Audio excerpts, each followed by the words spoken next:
Emil Smith-Rowe bursting into the box, and that is a wonderful finish from Emil Smith-Rowe. It's his first goal in a Fulham shirt, certainly at Premier League level. It's the first of many, and look at the smile on his face. That's a quality goal from a quality player. Hello and welcome to the That's So Craven podcast, your one-stop shop for all things Fulham. Your ears don't deceive you. It's Sam. I'm doing the intro because it was a very lackluster performance, so I just thought I'd come along and brighten your day. I saw Wicked on the weekend, and I feel the exact same way. There were some good parts. I left kind of feeling flat because it was altogether far too long. And that's how I feel about the Southampton game as well.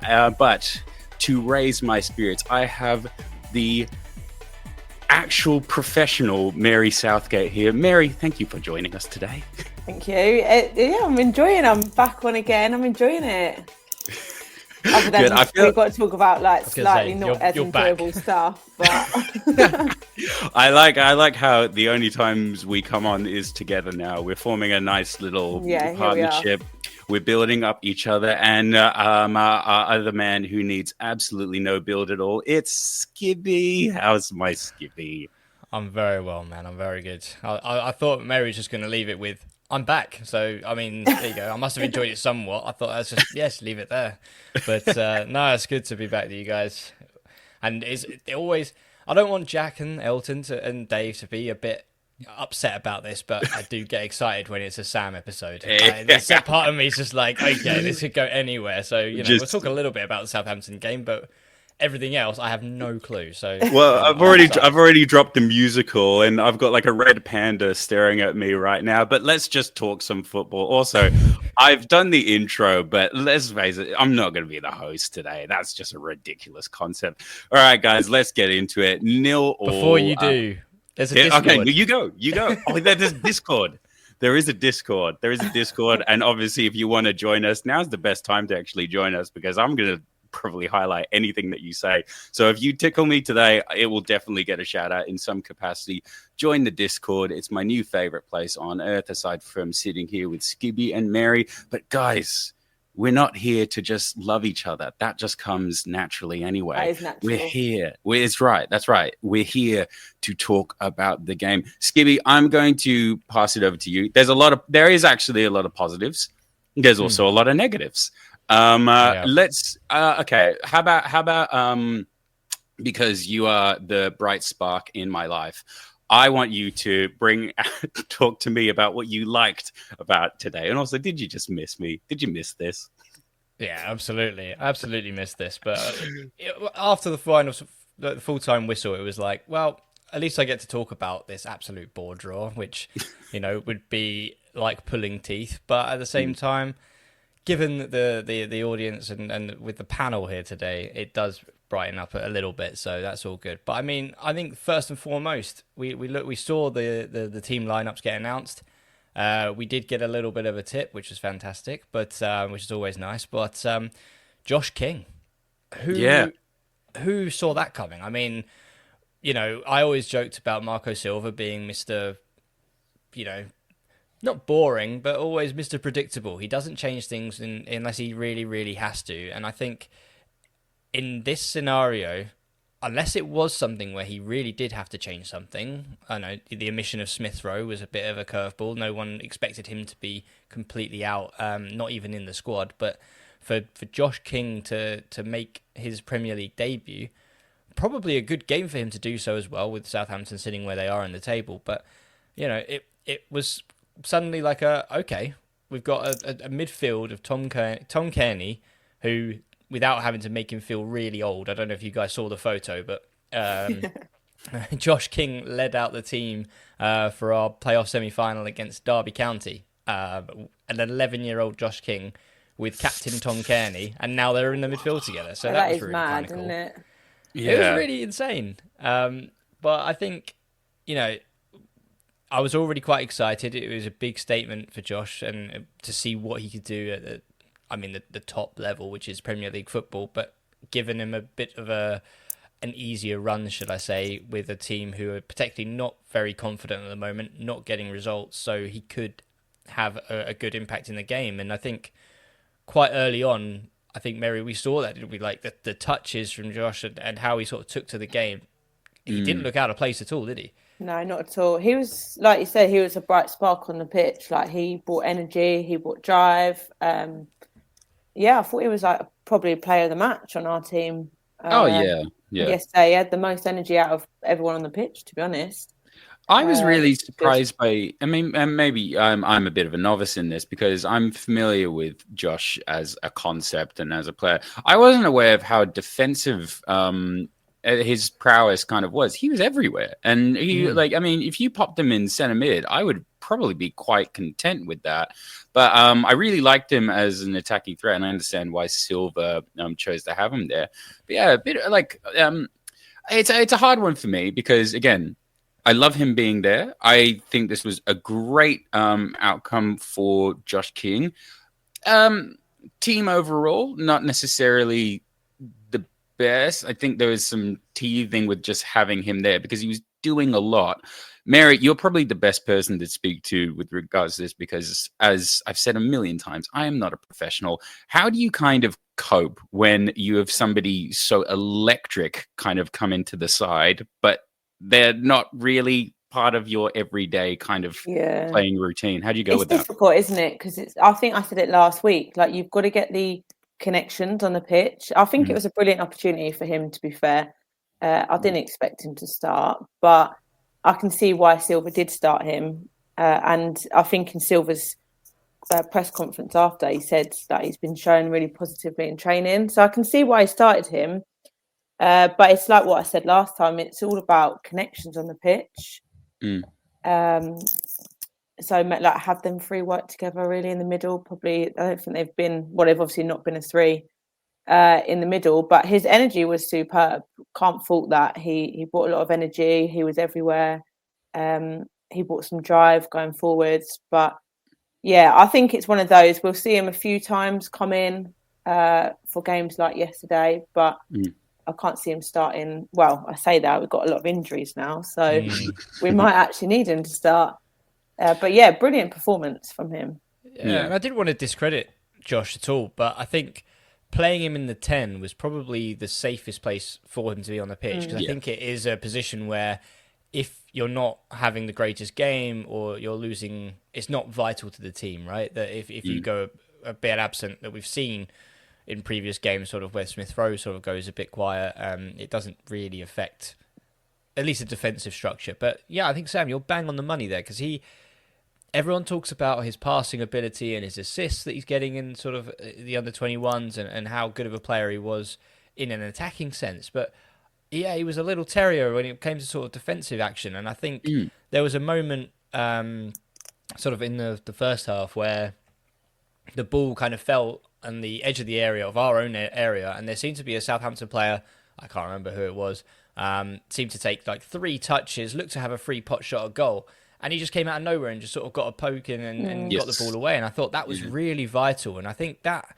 for me, is something which I've often talked about with Smith Rowe that he kind of misses, that work rate that you want from a player that we see with Pereira, where he's just sort of buzzing around, getting involved, making tackles. And I think you're quite right. I mean, I don't think he would look out of place if he went into sort of that number 8 role. Like, if we had either Smith Rowe or Pereira ahead of him, that you'd have sort of Berger and King, I don't think he'd be out of place there, the way that we saw him.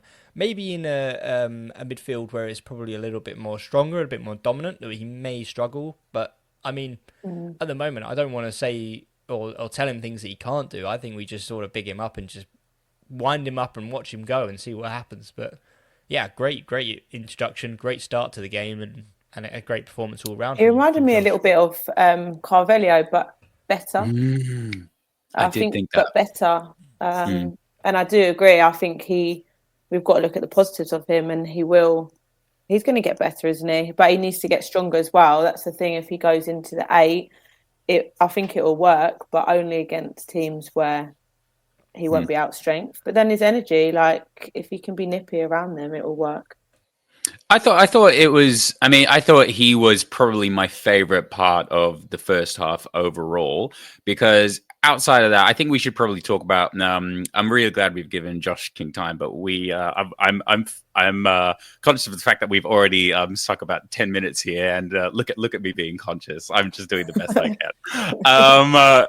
I do think we should talk about like the first half, just like an overall, just your blanket statements, because I think I want to like hang on positives as much as we can here, because we will get into negatives and stuff that we don't like. There's plenty, but just give me like a round kind of like opinion of you guys, of just with how the first half went in your eyes, in your very, very lovely eyes. Well, you say you want positive, and it's quite hard to bring out positive to that Skippy, first half, if I'm honest. I mean, I'm really racking. I'm thinking we were defending well. We were defending well. We seemed to sort of create space quite well in front of the box, and I think the way that we worked into the final third, the beginning of the final third, was great. And then as soon as we got to the edge of the box, it was either a cross into no one, or I think Muniz was really struggling to sort of hold up play. But I mean, I did hear that there was a few fouls that weren't given for him. But, you know, I think when you've got two really strong centre-backs, that's probably not the best situation for Muniz to be in. But, you know, we were kind of held to just pot shots at goal. I think Iwobi had a sort of a curler which was saved by Ramsdale, and just a couple, and I think Wilson had a volley that went just over. But I mean, that's all we really had in that first half, was these kind of pot shots, edge of the box from Wilson and Iwobi. I think it was only one shot on target, which I think was the Iwobi one.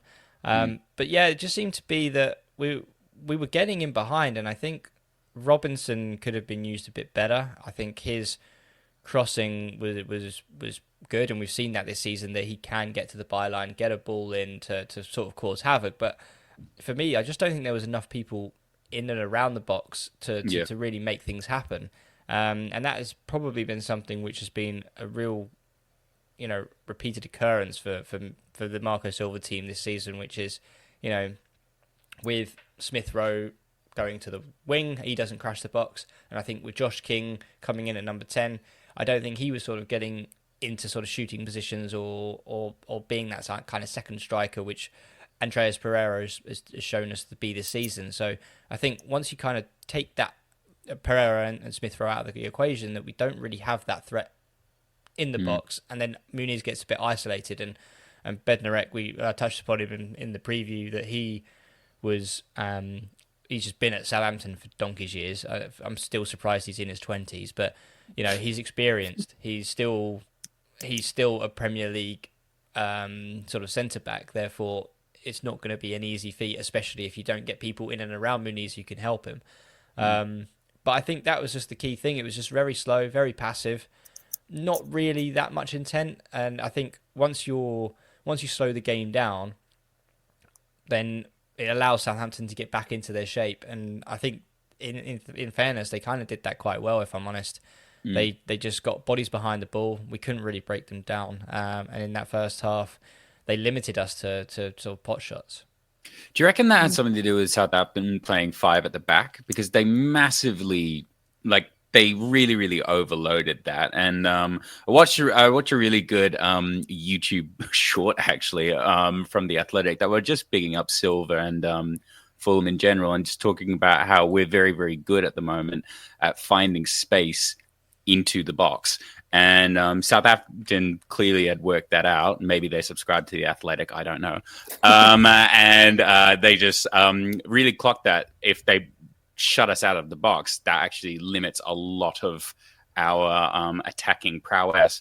But you could also put that down to just selection in general, because I understand we played a weaker squad, but I didn't know how I felt about the selection. I understand why he did it, but I mean, for me, in that kind of environment, I want to start someone like Adama Traore just to smash through. But I'd much rather hear Mary's thoughts on it. Mary, how did you feel about the first half? Yeah, I think Skibby's nailed it, really, with all of that. I just think it was slow, wasn't it? And we all thought we'd be 2-0 up at half time before the game when we chatted last week. But like we thought they'd do. Southampton, they had a low block. Like you said, they had bodies behind the ball. I think there's one moment we could have countered really quickly, and then next minute they've got their whole team back in shape. And I think they're the moments we needed to capitalise on a bit better, just because they were going to go defensive. So they didn't really create anything, Southampton up top. So it was down to us to just need to be a bit more creative, pull them apart a bit. I thought we find good space out to Wilson on the side. There was some times we switched out really nicely, and they're the moments I think like he drives really well with the ball as well. Gutted his shot didn't go in. That would have been a great goal. Yeah, that would have been brilliant. And the same with the second half goal, actually. Shot right on target. Good save, to be fair. But yeah, we just lacked that. Like you said, we just didn't really have any clear-cut chances. We only really had a few long range sort of edge of the box shots. Wilson and Iwobi. We didn't really get the ball into the 6-yard area to get a clear-cut chance, which is a shame. No. Yeah, I think King had one where he managed to put it across the face of goal on the right-hand side of the box, but just no one stuck a leg out. And I just think that was just kind of summed it all up, really.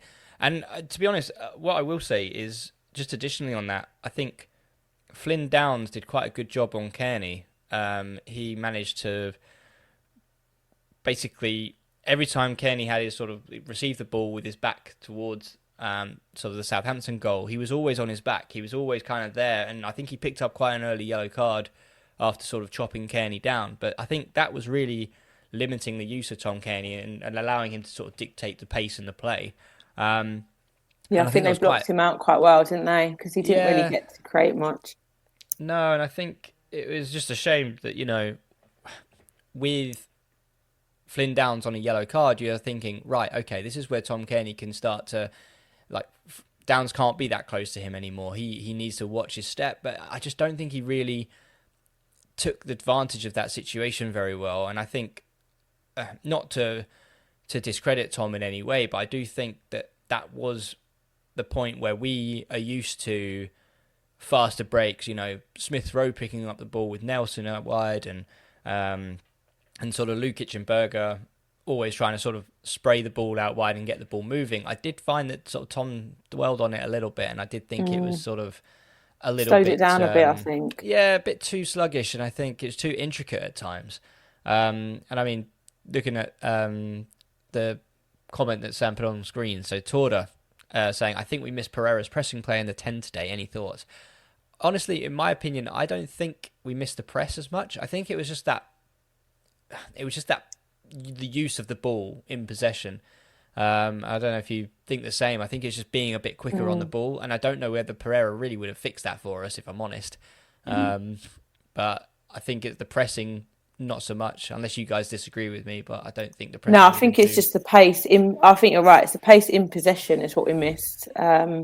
We could have used Robinson a bit more. I can't get enough of him. I think he's so good, so quick. Like, there's one moment he won the ball in the first half in the middle of the park, and then within seconds he's out on the wing, getting it off Iwobi to go and overlap. And I think his energy...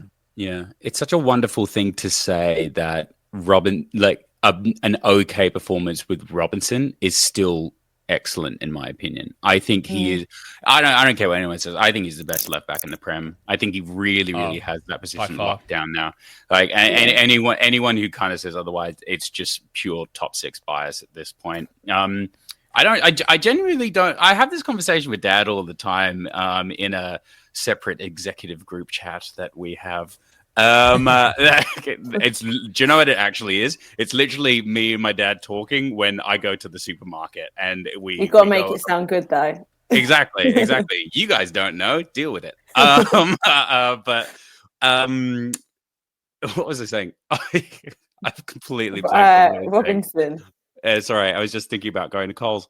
What is on the shopping list? Can I ask?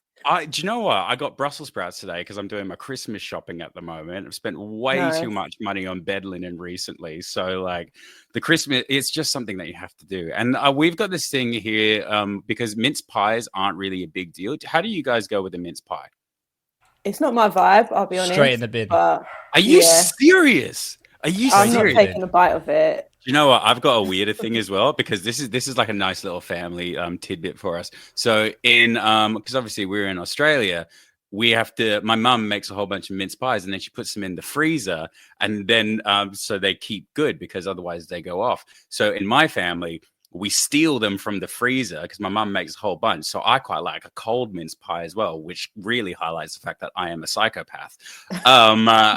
So it's a double whammy there. Anyway, Anthony Robinson. So You think he likes mince pies? he might as well, because he's the mince pie of my heart.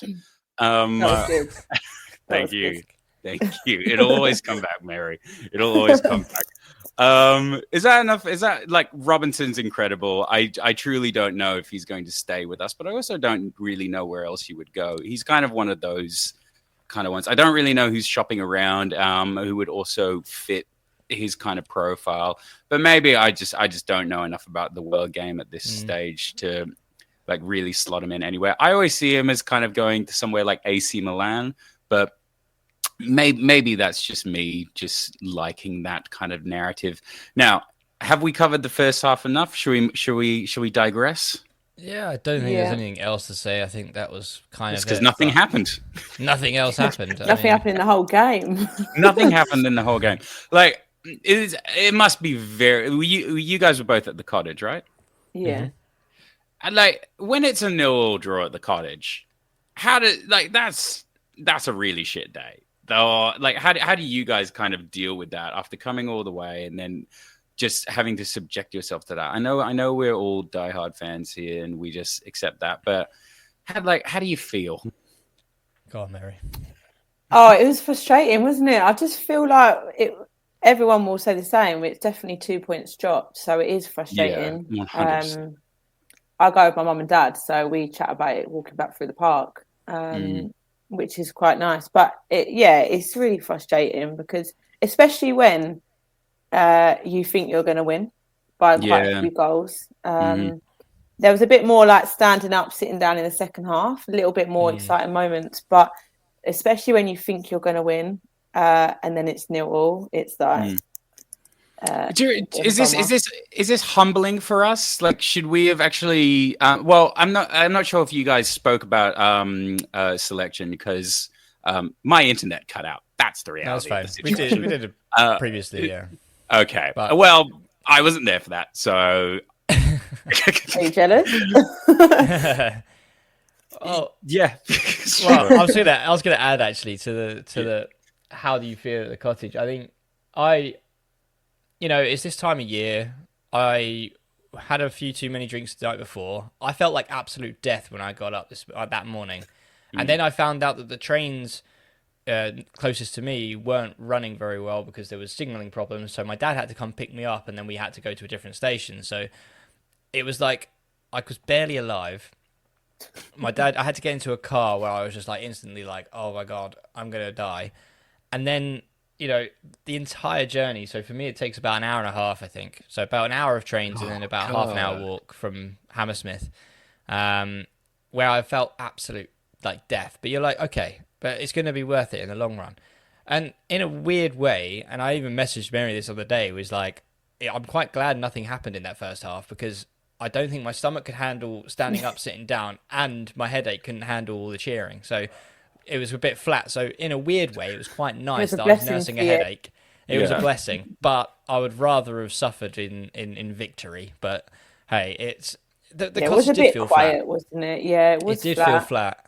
I think when you like we said, we were very slow. We didn't get the ball moving quick enough, and I think the crowd feeds off that. We feed off big, like against big teams, we feed off the big tackles. Against the smaller teams, we feed off the intent, the attacking velocity, which there just wasn't any. And I think everything was a bit flat, and it played off on the pitch, I think, in a way that the crowd was flat, the team was flat, everybody was flat. And, we just really wanted Silva to really kind of rollick them at half time and just say, guys, you need to take your chance here. Only Josh King's here, so he's turned up. Robinson, okay, he had a good go. But I think there wasn't many people you could stand out and say, you're having a great game or you're really playing to the top of your game.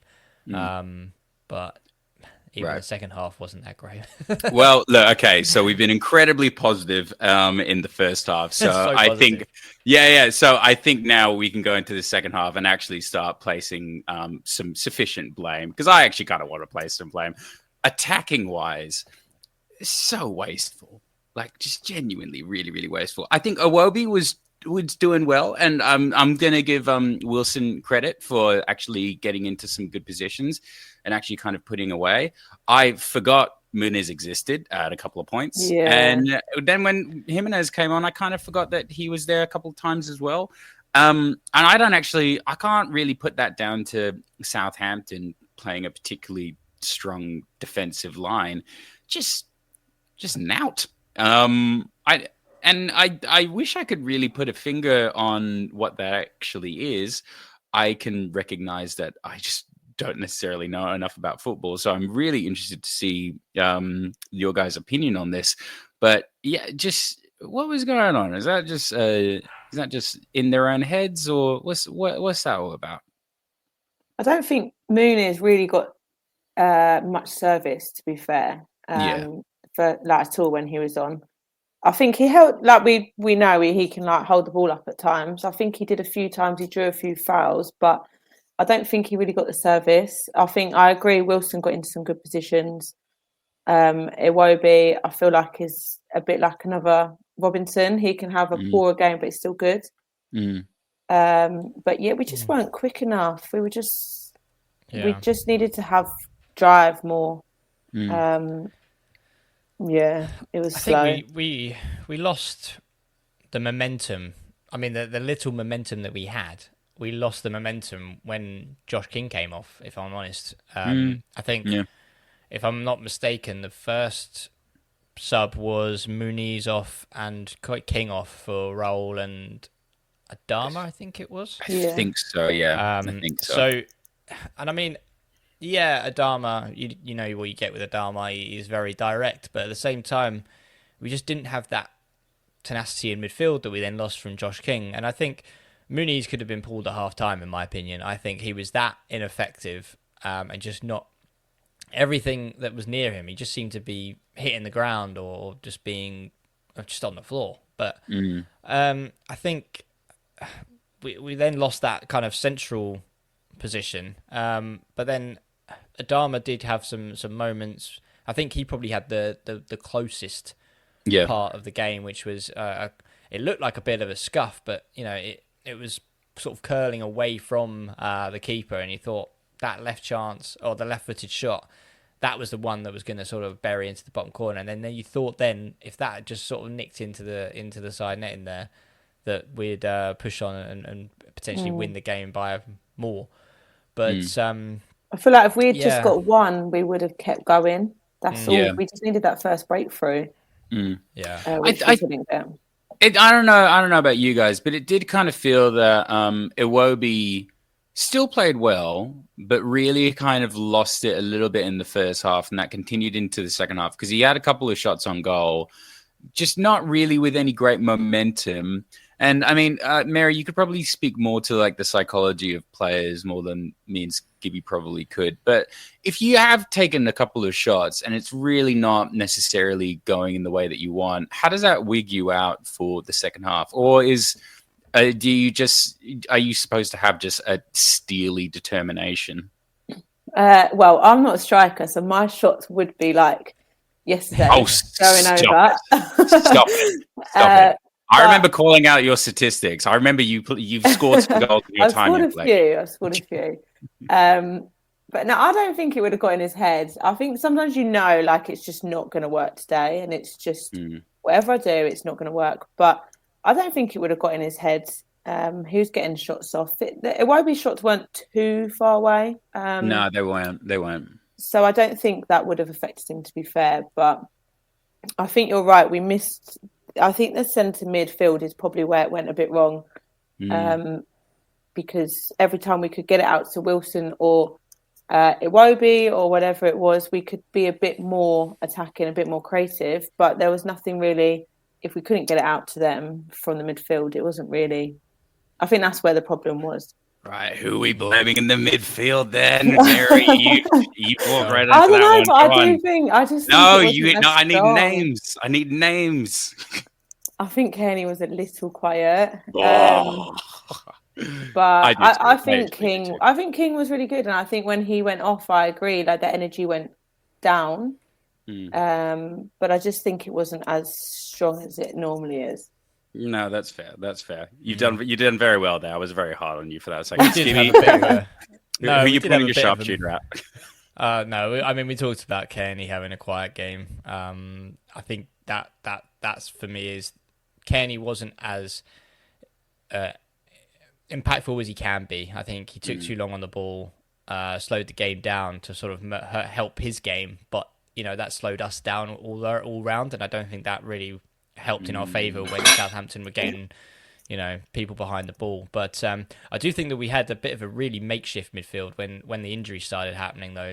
We had Lukic come on for Berger, but then I think we had Iwobi in the middle with Wilson in the number 10 role, and it just all looked a bit disjointed at times. And then we even went 2 strikers, Carlos Vinicius. Who remembered him? He was there. I didn't. I forgot he was there. He got some sort of shot off. You know what? He was actually pretty good when he came on. I mean, it was the most Carlos Vinicius moment, wasn't it? It was sort of won the ball back, and then he swung a left foot in it, and then he did that sort of shot. He didn't try to hit anyone, so I guess that's kind of a win of sorts. I actually thought Berger played really well. I'm not sure if you covered it. Yeah. I thought he's a really interesting player for me because he's really, really strong. You can kind of tell that he's really, really strong, but he's not brash with it. He's like Shrek. There is a poise about that man, but you can tell that he could crush your bones if he wanted to. But he's not doing that. He's not necessarily swanning around, but he is he's asserting himself, and there's a poise about him that I really, really appreciate. I mean, I think you're way more likely to get stabbed by Sasa Lukic than Berger.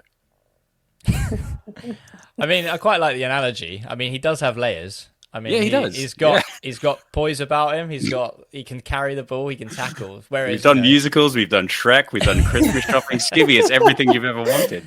It is. It's everything. But no, I mean, this is a comment that I made a couple of weeks back, and it got mixed reviews. Let's be honest, but it was that I would say Berger is the more complete midfielder than Palhinha. I think you're right. He actually offers more to the team, I think, instead of just an absolute tackle merchant. But he offers more in attack, doesn't he? Yeah, and he's still, don't get me wrong, Palhinha's still a world-class player, but I just think that we have unearthed Berger to be potentially a very class player as well, but in his own right, which is you don't just rely on him for tackles, you rely on him for carrying the ball, passing the ball, and actually we just need some goals from sort of set pieces throughout the whole team, but not just Berger, but for Berger to then really start to cement himself as that real replacement. But no, I think Berger was very good. I thought Bassi had slotted back in the side very well, but again, didn't really have much to do. I thought Castagna was good as well. Castagna always pulls in a really solid performance. I mean, he's never going to player to Tete, isn't he? He is. It's never going to set the world alight, but I mean, he's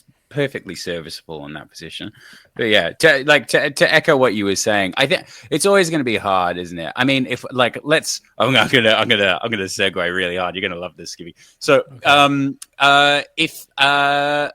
if Palhinha is Keith Richards, then I'm going to say Berger's something like a Ronnie Woods. Is it Ronnie Woods or Ronnie Watts? No, Charlie Watts is the drummer. It's Ronnie Woods. Ronnie Woods. Yep. Yeah. Again, like Ronnie Woods, he's not getting all the credit every day. He's not as bombastic. He's not as in your face. But you know what? He's really serviceable. And I think 9 times out of 10, you'd probably prefer Ronnie Woods to be in your band than Keith Richards, because Keith Richards is great, but he's just dicking around, and you kind of need to make a lot of allowances for that. And sometimes that's just not good for the team dynamic. Yeah. I made that work. Do you know what? You sent me on my mind going there a little bit. Like Castagna's kind of the Ringo in the Beatles, isn't he? He's just sort of like, He gets there.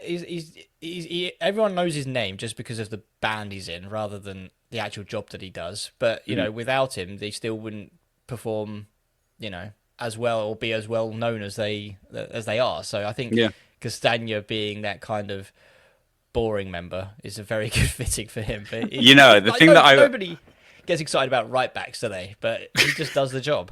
The thing I always love about the Beatles as well is they all kind of have mixed opinions of each other, but they all love Ringo, and I feel like that's the same with Castagna. He's just who hates Timothy Castagna? What a weird sentence that would be. Yeah, anyway. You can't hate him. Yeah, no. Mary, what do you think about all this? I'm still thinking about the fact you eat frozen mince pies. Yeah, no, to be fair, I brought that up to my my housemates today, and they just looked at me with mortified horror. And I was like, please let me stay. No, I do think Castagna's do. I think the whole back four is quite solid, to be honest. It's still got Anderson as well. He was on the bench yesterday, wasn't he? But it's pretty crazy to actually think how solid that back line is, that we can play, objectively speaking here, a really average game against Southampton, and just know that, well, we might not score, but we're definitely not going to concede. Like, at no point did I feel that we were going to concede. And yeah, I mean, sometimes that can actually provide a little bit more excitement and a little bit more jeopardy in a negative kind of way. But for me, it just kind of made the game quite boring, because I just knew that nothing was going to get past our back line. I have that much confidence in it, and I think Silva's done an amazing job. Skippy, why are you smiling? I didn't feel that this time. Like, it got to about the 85th minute, and I think Southampton had a couple of corners, and I was like, this is just going to be so Southampton to score here. Yeah, so I was like, I did think it was going to, and that would be totally Fulhamish last few minutes. It would have been, but we kept it out. That's right. It was calm, and then we had a massive chance. The Wilson at the back post from an Adama cross. Oh, yeah. How that hasn't gone in, fortunately for me, I sit in H6, so it was kind of like my side of the goal, and I just saw Wilson steam in, get something on the end of it, and just thought, this is just hitting the back of the net. All he's got to do is get on target, which he did. And fair play to Ramsdale. His kicking is atrocious, by the way. Like, how many times it was absolute comedy gold. That was probably the highlight of the game for us 100%. in Hammersmith End, which was just every goal kick just going straight out of four play. in a row that went in that left side. On the Optus coverage, I did hear a lot of your shit, which was wonderful. Like I heard you in full force, and he was. But he did make some good saves. He did make some good saves. That one from Wilson was a fantastic save. That was a very good save. That was very, very strong. Okay, so overall summaries of the game. How are you feeling? How are you like? We've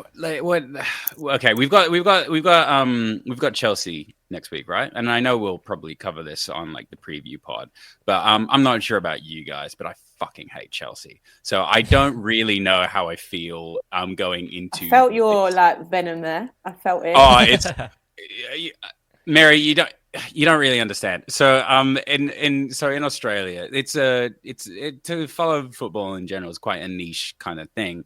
So what that means, and to follow Fulham is even more niche. Me and my family literally had to start a podcast so we could talk about this with anyone else.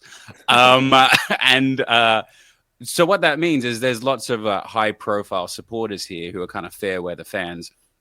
And a lot of them are Chelsea fans. And Chelsea fans, I'm sure Chelsea fans in the UK are egregious, but they're a different breed here. And they make me so angry. And they're really condescending. And they say things like, our biggest rivals, aren't they? They say really condescending things like, I actually quite like Fulham. I like what you guys are doing. And I'm like, I hate you with every fibre. We can't say the same to you, no. No, we hate them. Yeah.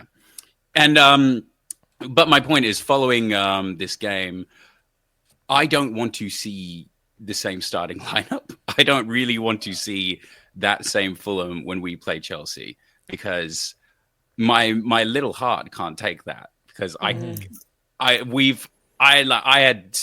a tear roll down my cheek when speaking of Carlos Vinicius will always have a statue in my heart for what he did. Of course. And I can never take that away from that boy, even though I would never let him within 15 feet of my house.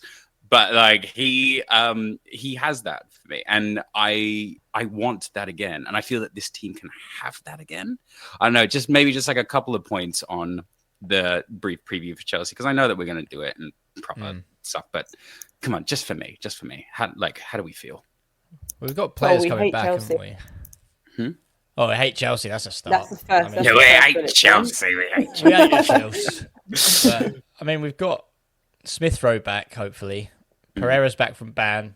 We've got Anderson was on the bench, so I imagine he's knocking on the door to come back. And I mean that's an option, isn't it? I mean, given our lack of midfielders, now we've kind of Berger looks to be out. Lukic was holding his shoulder at one point, so either he's going to get pumped up with drugs and shoved out there, or he's going to be rested. But I mean, is there an option that we go for like a back five with Anderson, Diop, Bassi, but allow Anderson to be that kind of defender that steps up into that sort of centre mid role, that potentially, because he's got the passing range, so I don't see that as a bad thing. But I just think we're just so thin on the ground in centre mid that, you know, we've got potentially Pereira who could play centre mid, I guess King, but if Lukic isn't fit, then would you start Pereira and King? Absolutely not.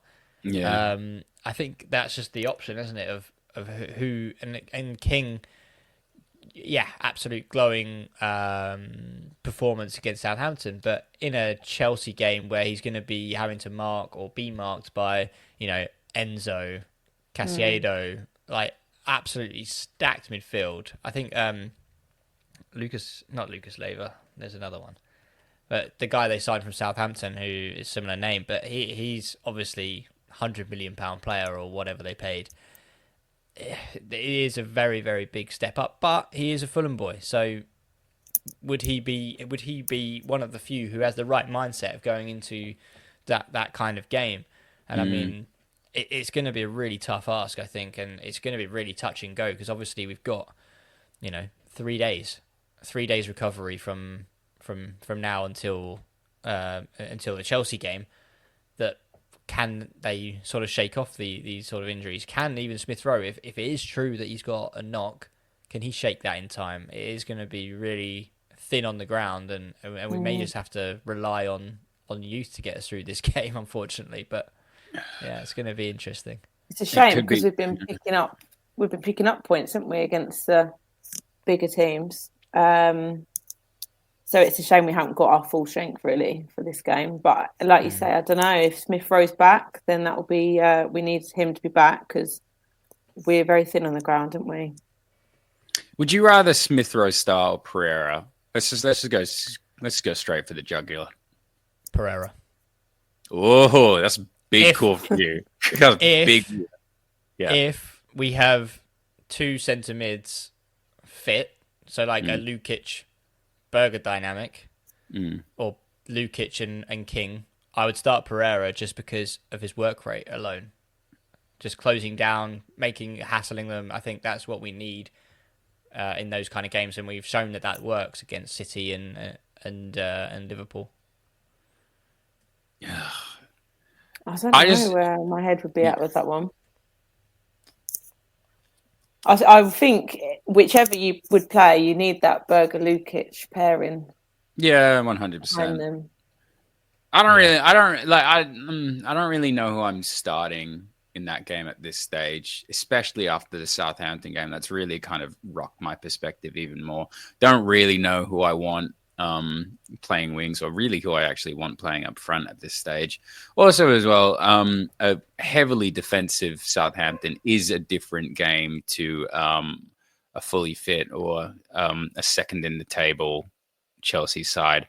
I don't know, it's really difficult. But we'll save this for the other guys to actually break this down on the next pod. I don't want to take too much away from them because I've already taken all the charisma out of this week, so I might as well give them something. Now, the women's team do have a game coming up as well. Mary, the best person to speak to. I feel like I've said that you're the best person to speak to quite a few times, but that's just because I just see you in such a positive light. And I need to work on my adjectives, apparently. Now, Cheltenham. That's who we're playing, right? Have I said that wrong? I don't know. I don't really follow it at the moment. I'm not too Great. sure. Maybe you aren't the right person to speak. Anyway, so to be fair, I don't actually know fully who they are and where they are on the table. Jack's probably going to be really mad at me for not doing enough homework on that. But look, I mean, the women's team's still going strong. I still like. I think we're still kind of at the upper echelons of the table.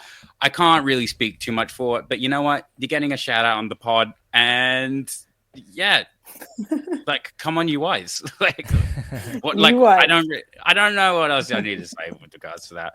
I do have a topic though that is really frustrated me, and I've noticed it in the last couple of games. Mm-hmm. What is your view on reusing players' songs for other players? Oh! So, and this isn't like right, we used to sing, "Oh, Bobby Zamora," and we use that for something. It's literally in the same squad. So it's really kind of like irked me that I think yesterday they started singing Josh King, Ole Ole, like what we sing for Smith Rowe. So Josh King again. And then they started singing He's One of Our Own, which we sing for Cess. Then I even heard people... Song. Yeah, and then I heard people singing Issa Diop Baby, like Kenny Tete. I'm like, hang on. I mean, be a bit more creative about it, guys. So this is a very, very good question to pose to somebody like myself. I have behind the scenes, I have screaming arguments with my brother and father with regards to similar subject matters. So as much as I love coming up with new creative songs, and we've done it for the women's team, we've actually put a lot of effort into doing it to the women's team. Unfortunately, it's impossible to make something stick unless it kind of has some element of familiarity, or it just has a natural resonance that you have absolutely no control over.